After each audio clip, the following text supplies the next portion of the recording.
Hola, bienvenidos a un episodio más de Abogacía Trabajando. Soy Rodrigo García. El día de hoy estaremos conversando con Alfredo Orellana sobre la obra que recientemente publicaron a través de la editorial Tirando Blanc como comisión sobre la regulación del sector energético a 10 años de la reforma constitucional. Acompáñenme.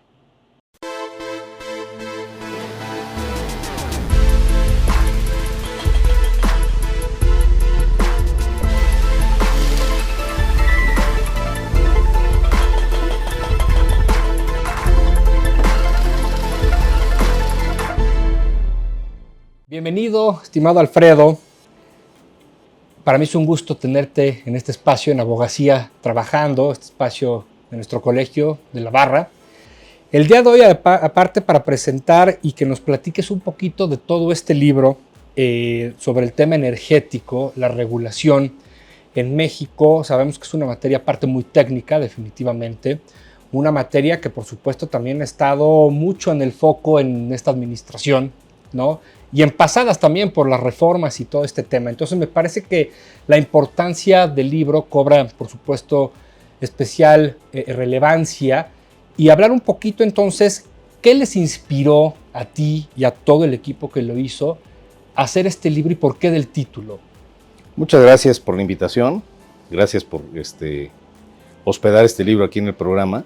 Y en efecto, el tema energético empezó desde 1940, digamos. Hay un dilema en una industria tan importante para el desarrollo en general, para el suministro básico de los hogares y para toda la innovación tecnológica. ¿Qué pasó hace 10 años? Y por eso es la razón del libro. Hace 10 años tuvimos una reforma constitucional muy, muy profunda que abre el sector a inversión privada, que termina el modelo anterior que era de monopolios estatales.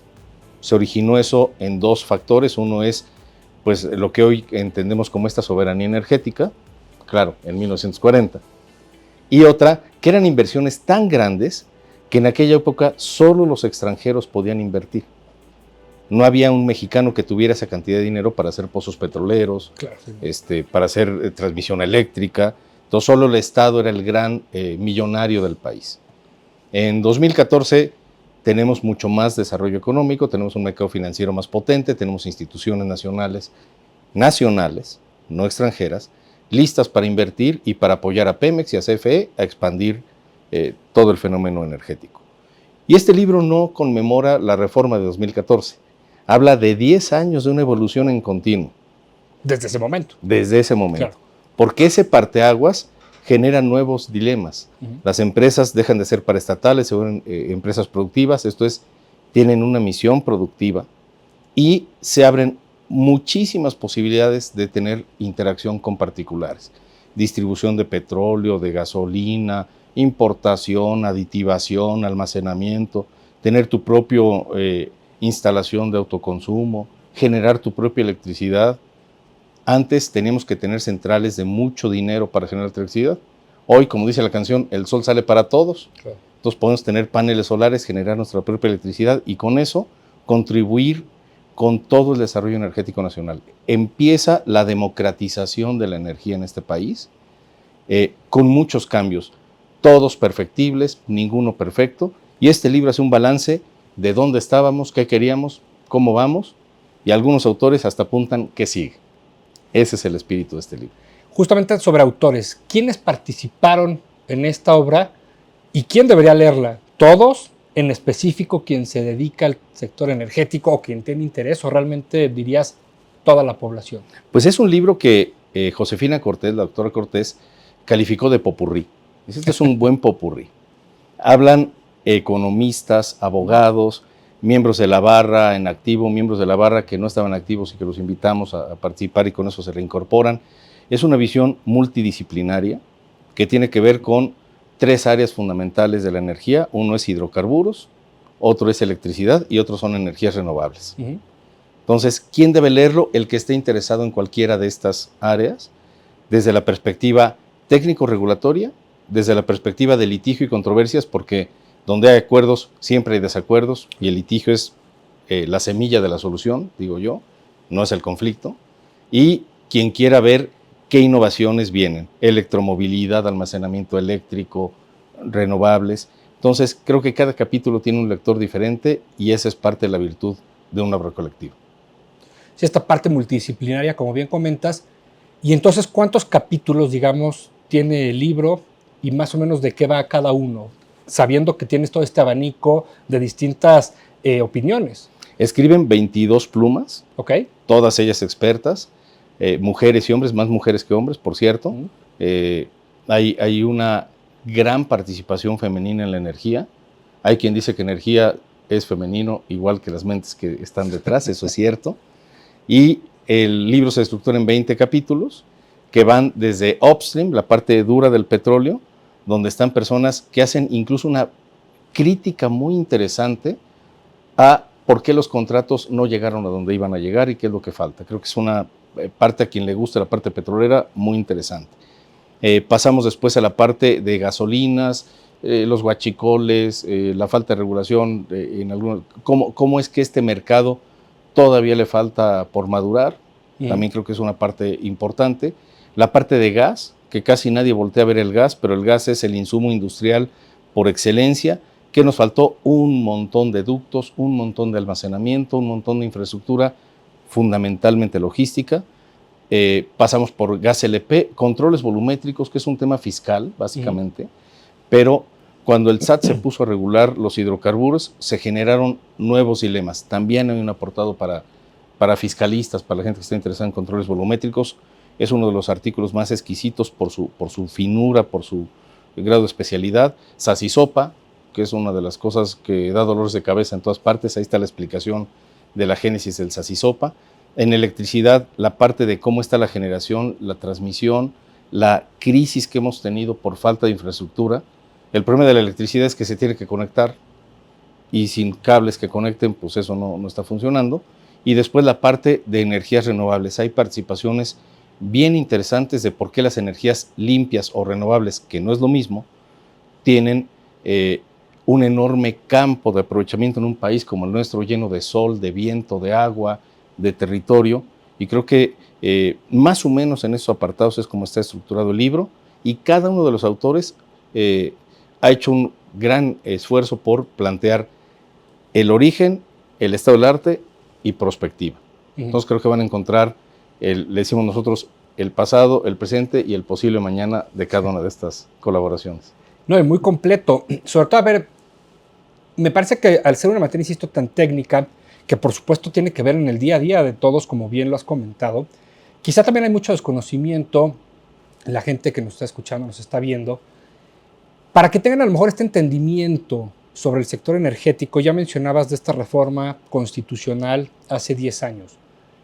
Realmente, ¿cómo ha evolucionado en estos 10 años el sector energético? Justamente, digo, lo hemos visto en los últimos meses, semanas, ¿no? Los famosos apagones en distintas partes del territorio nacional, etcétera. ¿Cómo ha evolucionado? ¿Realmente qué papel a lo mejor juega, por ejemplo, hoy Pemex, CFE, ante esta administración, además, en la que nos encontramos todavía? Claro. Hay una parte bien importante que es el vértice en el que estamos ahora, que es el cambio de dos administraciones de una nueva generación. La administración anterior enfrentó un dilema que era una reforma heredada, que no es mía, que tengo yo que adaptar a mis propias necesidades y a mis propias visiones. ¿Y que ahí, o sea, tú la veías bien esa reforma? Hubieron muchos problemas porque son reformas. La reforma de 2014 es una reforma que yo le llamo la reforma del debug. ¿Por qué? Porque derogaron todas las legislaciones anteriores y sacaron una ley de hidrocarburos, una sola, para todo el sector de hidrocarburos, y una ley para electricidad. Eso no pasaba en el país. Habían 200 regulaciones, como pasa en medio ambiente, como pasa en civil, penal, que hay que estar leyendo 200 códigos para poder hacer hermenéutica. Acá no, borraron todo, dijeron vamos a hacer calidad total, vamos a quitar todo esto y vamos a poner una sola ley. Entonces quedó tan unívoco, tan claro, tan monolítico, que hacerle ajustes creo que también es fácil. Creo que también es muy fácil ahora como quedó, posponer, quitar, remodelar. A la ley eléctrica le faltan muchas conexiones con la parte ambiental, muchísimas, y con la parte financiera, muchas, que hidrocarburos sí tiene. Entonces, creo que esta esta administración lo primero que quiso hacer fue recuperar terreno que en su opinión tenían que tener CFE y Pemex. Ese terreno requiere mucho dinero. Ahí el tema es dinero. ¿Qué es lo que tiene enfrente esta administración ahora? Necesidades de suministro y abasto. Claro. Entonces, CFE en su organización interna creció y creo que creció para buenos caminos. Pemex no se ha reestructurado, por ejemplo. Entonces, Pemex se ha reestructurado unas 7 veces en los últimos 20 años, 25 años, y no ha acabado de pasar si es petroquímica básica, petroquímica secundaria, sin petroquímica, en fin. Creo que a CFE le vendría bien una reingeniería jurídica y creo que eso está en la agenda de esta administración y será para bien. Digamos, por supuesto el gobierno entrante me parece va a seguir en la misma línea del movimiento y demás, pero ¿ves un cambio, digamos, en la mentalidad sabiendo que la nueva virtual presidenta es científica y que está quizá un poco más del lado de las energías limpias? Las bolas de cristal están muy difíciles, ¿no? Pero hay que ver el mundo. Tenemos una crisis energética global que se ve en la guerra de Rusia con Ucrania, que se ve con los precios relativos del gas y de otros insumos. Nosotros tenemos un vecino con vocación energética también viviendo su propia crisis. Entonces, México tiene que tener una política reactiva ante esas cosas, que creo que la próxima presidenta lo tiene claro, al menos en los discursos que ha manifestado. Y eso es la manera en que yo entiendo la soberanía energética, que es resiliencia energética. ¿Qué pasa si los precios relativos del petróleo se van al cielo? Eso nos conviene como petroleros, pero nos puede afectar en gasolinas.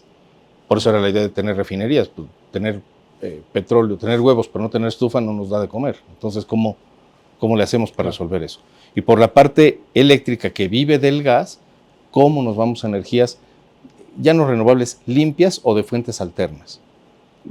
Y ahí tenemos 2 grandes oportunidades, eólicos, fotovoltaicos, en fin. La nuclear ya salió otra vez a la cancha, hay que poner atención a la energía nuclear. La energía nuclear produce tanta electricidad que nuestro problema va a ser conducirla. Si le metemos otro reactor a Laguna Verde, ahora hay que llevar esa electricidad para afuera, sino para qué. Entonces tenemos problemas logísticos.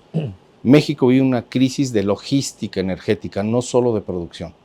Y creo que eso ha estado presente en los discursos de la próxima presidenta y se ve cierta apertura a saber que la soberanía no es monopolio, claro, que es rectoría y que en esa rectoría caben, como han cabido durante 200 años, los inversionistas privados. Yo me siento optimista y creo que habrán buenos lugares para platicar de ello y creo que la presión, las necesidades, la tecnología obligará a encontrar el mejor esquema de colaboración. Y creo que estamos en ese vértice de innovación.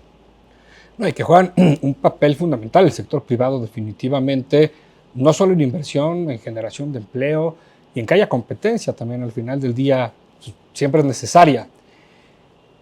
Te pregunto en la parte, y lo mencionaste hace unos minutos, del litigio. ¿Cómo opera el litigio energético y cómo se aborda en la obra? Hay un autor en particular que se dedica al litigio energético. Otros mencionan también los temas de controversia. Pero ¿qué pasó con la parte energética? Hace, ¿qué será? 15 años. Tú estás muy joven, pero yo que estoy más viejito. Hablar de derecho energético era un mito. No existía eso. ¿Qué es eso? Un diplomado en derecho energético. Es derecho administrativo. Es de infraestructura. Esos energéticos hablan de polímeros y monómeros, pero es una aplicación. Y hoy es toda una especialidad, hay maestrías, hay posgrados, hay diplomados, y entonces tenemos como expertos cirujanos en el dedito chiquito, está muy bien, lo que nos faltan son hospitales, creo yo. Esto es, si toda la especialización acaba en jueces, con todo respeto, mixtos, acaba en jueces generales, sí, no están especializados, la especialidad empieza a tener ahí un problema, ¿no? Entonces, los juzgados que hoy son especializados en competencia económica y regulación. Entonces, su óptica es fundamentalmente de competencia económica. Y si no llevas argumentos litigiosos basados en competencia económica, es muy difícil llegar a un estudio de fondo. Yo creo que la puerta del litigio de la próxima generación tiene que estar en la energía, no en la infraestructura, no en la competencia económica, sino en un modelo productivo tan específico como lo es mercados tan complejos como el del agua, la electricidad, la gasolina, que requieren que los señores juzgadores, sus secretarios y proyectistas hayan visto cuando menos un ducto y sepan la diferencia entre uno de 14 y uno de 30 pulgadas, que sepan de presión, que sepan de válvula, que sepan de composición química, porque si no, pues van a estar resolviendo desde el 14 y el 16 constitucional y eso y nada en especialidad es lo mismo. El futuro del litigio energético tiene que pasar por la especialización de los quirófanos donde se hacen esas grandes soluciones. Y esa sí es una política pública que espero que esté en la mente ahora que están también pensando en renovar al Poder Judicial, ¿no? Creo que ahí hay mucha cancha que usar.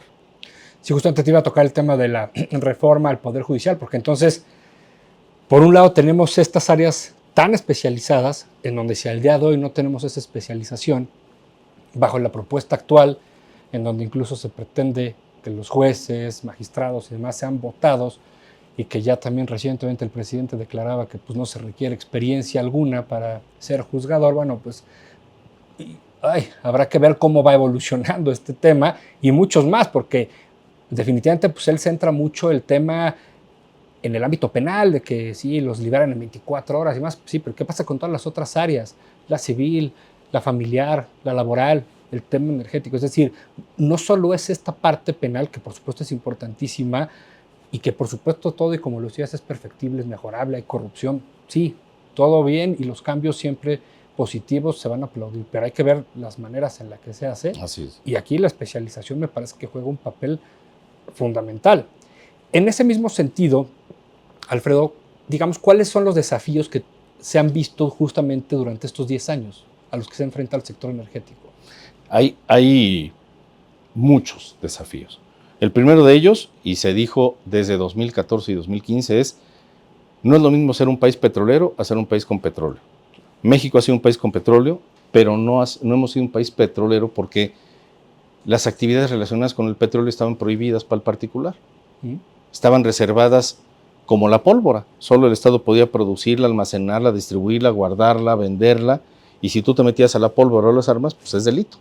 Así eran los hidrocarburos antes de 2014. Era prohibido para cualquiera meterse a ese tipo de industrias. Hoy está abierto y cuando lo abres, pues resulta que es como abrirle la jaula a los pajaritos que nunca han volado, pues no vuelan.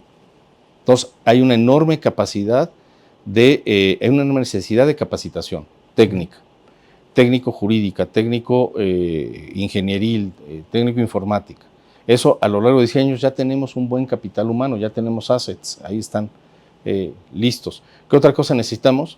Necesitamos mecanismos financieros, porque poner un almacenamiento de petróleo, cuando lo llevas a un banco nacional, pues tampoco hay analistas que entiendan el fenómeno, entonces nos falta operatividad y nos sigue faltando. Poner una gasolinera cuesta $2 millones y deberían de financiártelo como financian un autobús. Deberían de haber modos de financiarte eso más fácil que una casa, pues tener una renta productiva, CFE enfrenta grandes problemas de transmisión y distribución, no hay instrumentos financieros que digan, usted va a poner una planta de $20 millones, le falta un cablecito que vale 1.5, pues métalo al CAPEX y yo se lo financio. Nos falta mucha comunicación de mercados especializados con los mercados habilitadores. Sociedades mercantiles, estamos en el hoyo para entender si nos conviene una SDRL, una SADCB, una cooperativa por acciones, cuál es el mejor modelo. Las gasolineras del bienestar, sociedades cooperativas, muy bien, muy buena idea, la economía social, ¿cómo se instrumenta? ¿Cuántas sociedades cooperativas has constituido en los últimos 5 años? Pregúntale a un notario. Claro. Entonces, nos falta intercomunicación en mercados especializados, y ya no le llamemos mercados, en áreas del derecho especializadas, que si no se comunican, no funciona. Y otra, solución de controversias. Sí. Ahí está el arbitraje, ahí está la mediación. La justicia es un servicio público gratuito. ¿Por qué las grandes inversiones dependen del servicio público gratuito? ¿Por qué? ¿Por qué no pagar árbitros? ¿Por qué no pagar mediadores? ¿Por qué no filtrar la solución de controversias en mecanismos que están a la mano hace años? Porque no los hemos puesto a chambear juntos. Y creo que aquí en la barra de abogados próximamente tendremos sesiones multidisciplinarias de varias comisiones para enfrentarnos a esos dilemas. Oye, mediación en energía, padrísimo, pues impulsémosla. Arbitraje ya tiene sus años, ya tiene experiencias buenas, experiencias malas, pues mejorémoslas. Así como la justicia está en los jueces, está en otros mecanismos. Y yo creo que si hacemos que platique, desde mi perspectiva, la energía, desde el consumidor, desde el proveedor de servicios, desde el trader, desde el financiero, con los solucionadores de controversias, vamos a encontrar mucho que hacer por este país y creo que de eso se trata. 100% de acuerdo. Alfredo, en la parte igual de desafíos, me parece importante, yo creo, y me corregirás, y lo mencionas al inicio también, ¿qué pasa con todo el tema del huachicol, todo el crimen que está también inmiscuido, o sea, en las gasolineras, en la parte de extorsión? O sea, toda esta parte, ¿qué papel juega hacia lo negativo, yo creo yo? Es terrible. En la época de los fertilizantes en México, los fertilizantes, los plásticos, los polietilenos, tenían que custodiarlos con seguridad privada porque se los robaban. Se roban los huevos de gallinas, se roban los radios. Entonces, el problema que enfrenta cualquier área de desarrollo económico cuando hablas de seguridad pública es la seguridad pública. Entonces, el huachicol, oye, se roban, se están robe y robe. Hay estudios que dicen se roban en este tramo de ducto, no en otro. Ahí está el 80% del robo. Sí, pero ese está en la zona en la que no entra ni Dios Padre porque está bajo cárteles y está bajo estructuras criminales muy, muy complejas. ¿Qué hay que hacer? Pues hay que hacer otro ducto, cuesta mucho dinero y lo acabamos en 10 años. Metemos más gente, va a ser un matadero espantoso. Entonces hay dilemas estructurales de seguridad pública. Esos no tienen nada que ver con la gasolina, tienen que ver con seguridad pública. Se roban la gasolina y se roban los aguacates y ahí hay un territorio complejo. ¿Qué es lo que tenemos que ver aguas abajo? También hay asociaciones interesantes de hidrocarburos que ya están viendo también cómo poner sus mecanismos incluso de control de calidad in situ. Es decir, así ponemos una jarrita y vemos si este es diésel del bueno, gasolina de la mala, además de la parte de la trazabilidad y cadena de custodia fiscal que hay, que está bien. Creo que lo que habría que ver es si podemos mejorar el esquema de control de esas zonas que están en riesgo, que están críticas, porque hoy día, la CRE hace unos años, autorizó que cada que compras un litro de gasolina, estás pagando incluso parte de las mermas por huachicol. Entonces, se ha socializado eso en vez de prevenirse. Creo que requiere una política de seguridad, más que una política energética, pero bien decidida, bien clarita y sin voltar para otro lado. Creo que eso es lo que necesita. Totalmente. Y ante todos estos desafíos, el tema de la seguridad, ¿qué papel o cómo está parado México, por ejemplo, contra el TIMEC? Es un tema muy, muy fuerte. No hemos homologado criterios de, por ejemplo, en la parte de comercio internacional se modificaron todos los términos de referencia, los clasificadores, en fin. Nos falta homologar con Estados Unidos, que es nuestra frontera relevante para lo transnacional. Nos falta echarle un ojo profundo a la parte de puertos y logística marítima, porque no está empatada. La parte energética marítima y del tratado en su nueva versión, y la parte de recursos humanos hay que echarle ojo, porque la parte de recursos humanos en este tratado es particularmente relevante. En materia energética, donde tienes barcos que la tripulación viene de China y nunca toca piso y empiezan a haber dilemas importantes. Entonces yo creo que la parte de crecimiento energético en el país, a la luz del nuevo tratado de América del Norte, como le queramos llamar, tiene implicaciones fiscales, técnico normalizadoras o estandarizadoras, NOMS, en fin, que hay que revisar, aduanales y con la capacidad que tenemos de controlar todo eso. Necesitamos desarrollar capacidades en aduanas, almacenes, recintos fiscales, puertos, frontera, pasan las pipas, ponemos que les hagamos ahí un laboratorio móvil, en fin, eso es lo que viene, es nueva logística, nuevas reglas, sin duda. En esa misma línea, digamos, la parte tecnológica, ¿cómo está actualmente? ¿Cómo la ves a futuro justo en el sector energético? ¿Qué falta para que todo esto sea mucho más ágil, más fluido? Necesitamos muchos, en la parte de hidrocarburos, necesitamos muchos laboratorios, Y esa es una gran oportunidad. Hay capacidad, hay necesidad de recursos humanos, hay necesidad de innovación tecnológica, gadgets, fierros, medidores. Hay una gran oportunidad en la parte de tecnología de hardware y también de software. Imagínate tener en tiempo real dónde están las pipas, dónde están los litros, sería formidable. Gas LP ha hecho algo por ahí, pero creo que hay una buena oportunidad allá. Y en la parte eléctrica lo que sigue es fundamentalmente digital. Tendremos lo que le llaman Smart Grid, donde tú tienes un controlador para que tus consumos de luz, el coche lo pones, lo bajas, lo usas de carga. Todo eso viene con un microservidor que tendremos que tener en la casa. Entonces, tecnología y electricidad es un binomio en el que hay que estar atentos. Inteligencia artificial, eso es lo que sigue sin lugar a dudas. Sí, que ya está aquí, que viene mucho más, por supuesto, y habrá que adaptarse. Habrá que adaptarse, habrá que adoptar y adaptar. Correcto, los dos términos. Alfredo, están quedando escasos 2 minutos. Retomando un poco el tema del libro, ¿dónde se puede conseguir para que la gente interesada en todo este tema y todo el capitulado que nos has mencionado, quien ha participado, pues por supuesto lo pueda leer? Este libro es parte de este gran esfuerzo de la Barra que impulsó Víctor Olea en esta trazo de administración aquí en la Barra, y se hizo en coedición con Tirant Lo Blanc. Pueden conseguirlo en línea, en cualquier librería de prestigio, ahí está, físicamente, y en línea se puede conseguir en la página de Tirant Lo Blanc, que es editorial.tirant.com.mx. Ya estamos en el segundo lugar de ventas del mes pasado, cosa que me da mucho gusto. Se puede conseguir ahí y tiene la virtud de que si usted lo compra en línea, le llega en físico, pero además también tienes acceso a la versión digital del libro. Entonces, los invito a que lo compren, que lo lean, y también cualquier comentario sobre ello, pues la Barra estará encantada de recibir su retroalimentación. Definitivamente, Alfredo. Pues no me queda más que agradecerte nuevamente el que nos hayas acompañado para compartir no solo la materia, sino de esta gran obra. Felicidades, por supuesto, porque está en estos primeros lugares en tema de ventas. Invitarlos, como dice Alfredo, a adquirirlo, a empaparnos, a informarnos bien del tema energético. Nuevamente agradecerte, Alfredo, el que estés con nosotros. Muchísimas gracias por la invitación y espero platicar pronto otra vez. Por supuesto.